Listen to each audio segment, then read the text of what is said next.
Assalamualaikum warahmatullahi wabarakatuh.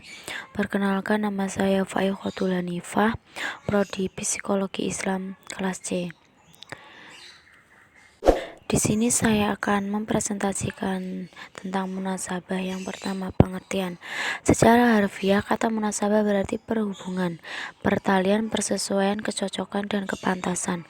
Kata al-munasabah adalah sinonim muradif dengan kata al-muqarabah dan al-musyakalah yang berarti masing-masing berdekatan dan persamaan. Secara terminologi, kata munasabah ialah segi-segi hubungan atau persesuaian Al-Quran antara bagian demi bagian dalam berbagai bentuknya. Yang dimaksud dengan segi hubungan atau persesuaian ialah semua pertalian yang merujuk pada makna-makna yang mempertalikan suatu bagian dengan bagian lainnya. Macam-macam munasabah. Yang pertama, munasabah antar surat dengan surat sebelumnya, yaitu Asy-Syuyuti menyimpulkan bahwa munasabah antar satu surat dengan surat sebelumnya berfungsi untuk menerangkan atau menyempurnakan ungkapan pada surat sebelumnya. Yang kedua, munasabah antar nama surat dan tujuan turunnya, yaitu setiap surat memiliki tema pembicaraan yang menonjol, dan hal itu tercermin pada namanya masing-masing seperti surat Al-Baqarah, surat Yusuf, surat An-Naml, dan sebagainya. Lihatlah firman Allah Quran surat Al-Baqarah ayat 67-71. Cerita tentang lembu betina dalam surat Al-Baqarah di atas adalah inti pembicaraannya, yaitu tentang kekuasaan Tuhan membangkitkan orang mati. Dengan perkataan lain, tujuan dari surat ini adalah untuk menyangkut kekuasaan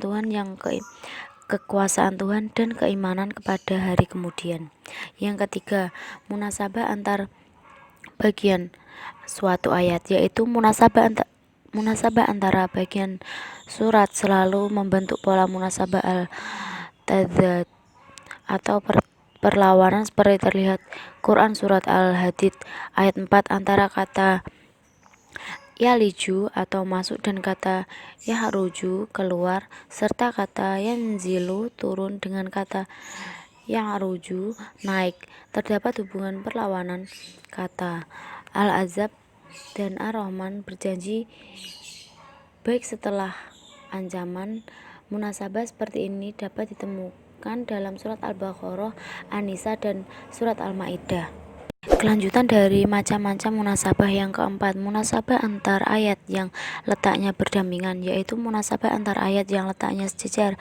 Yang letaknya sejajar sering tampak dan dengan jelas, tapi sering pula tidak jelas. Misalnya firman Allah, artinya kitab Al-Quran ini tidak ada keraguan padanya, pedoman bagi mereka yang bertakwa, yaitu mereka yang beriman kepada yang gaib, yang melaksanakan sholat dan menafkahkan sebagian rezekinya yang kami karuniakan kepada mereka. Quran surat Al-Baqarah ayat 2-3. Arti hutakin pada ayat kedua ditafsirkan oleh ayat ketiga.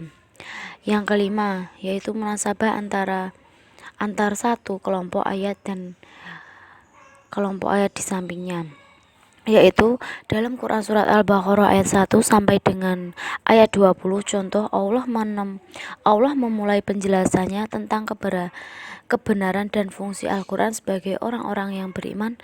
Dalam kelompok ayat-ayat berikutnya membicarakan 3 kelompok manusia dan sifat mereka berbeda-beda, yaitu mukmin, kafir, dan munafik. Yang keenam, munasabah antara fasihah atau pemisah dengan isi ayat. Munasabah ini mengandung tujuan-tujuan tertentu, diantaranya adalah untuk menguatkan atau tamkim makna yang mengandung dalam suatu ayat. Contohnya dalam Quran surat Al-Ahzab ayat 25. Dalam ayat ini Allah menghindarkan orang-orang mukmin dari peperangan, tidak karena lemah, melainkan karena Allah Maha Kuat dan Maha Perkasa. Jadi adanya fasih di antara kedua penggalan ayat di atas yang di atas dimaksudkan agar pemahaman terhadap ayat tersebut menjadi lurus serta sempurna. Lanjutan dari macam-macam munasabah yang ketujuh yaitu munasabah antar awal surat dengan akhir surat. Yaitu tentang munasabah ini Asyuyuti telah mengarang sebuah buku yang berjudul Marasyid al-Matali fi Tanasub al-Makati wa al-Matali. Contoh munasabah ini terdapat dalam Quran surat Al-Qasas yang bermula dengan menjelaskan perjuangan Nabi Musa dalam berhadapan dengan kejaman Fir'aun. Munasabah di sini terletak dari sisi kesamaan kondisi yang dihadapi oleh kedua nabi tersebut. Yang kedelapan yaitu munasabah antar penutup suatu surat dengan awal surat berikutnya, yaitu apabila diperlihatkan pada setiap pembukaan surat dan dijumpai munasabah dengan akhir surat sebelumnya sekalipun tidak mudah untuk mencarinya. Misalnya pada permulaan surat Al-Hadid diawali dengan tasbih. Contoh, semua yang berada di langit dan yang berada di bumi bertasbih kepada Allah, atau menyatakan kebesaran Allah, dan Dialah yang maha perkasa lagi maha bijaksana. Quran Surat Al-Hadid ayat 1. Ayat tersebut bermunasabah dengan akhir surat sebelumnya. Al-Waqiah yang memerintahkan bertasbih, artinya maka bertasbihlah dengan menyebut nama Rabbmu yang maha besar. Quran Surat Al-Waqiah ayat 96.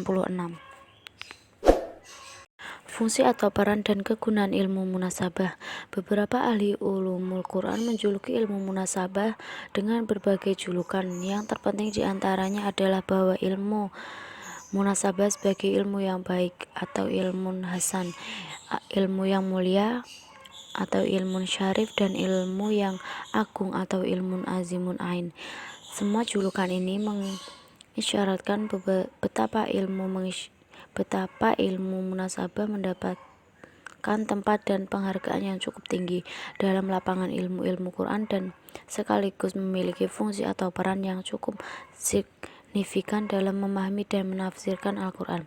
Banyak para analisis tafsir yang menyatakan adalah salah satu dugaan sebagai orang yang memandang tidak perlu melakukan panggilan ilmu munasabah dalam menafsirkan Al-Quran hanya dengan alasan karena ayat-ayat Al-Quran yang jumlah ayatnya sangat banyak diturunkan dalam waktu yang lama dan di tempat serta latar belakang yang berbeda pula.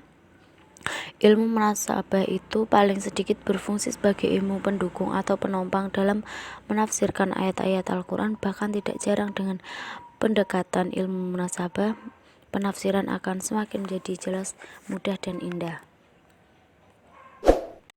Dan karenanya ilmu munasabah cukup memiliki peran dalam mengingatkan kualitas penafsiran ayat-ayat Al-Quran. Suatu hal yang patut diingatkan di sini adalah bahwa pekerjaan mencari hubungan antara sesama ayat Al-Quran memang merupakan perkara yang mudah yang bisa dilakukan sembarang orang. Menelusuri munasabah Al-Quran antara bagian demi bagian merupakan pekerjaan yang benar-benar menuntut ketekunan dan kesabaran seorang, bahkan boleh jadi hanya dilakukan manakala orang bersangkutan memang sungguh-sungguh memiliki gairah untuk itu. Sekian presentasi dari saya. Apabila ada kurang lebihnya saya mohon maaf. Wassalamualaikum warahmatullahi wabarakatuh.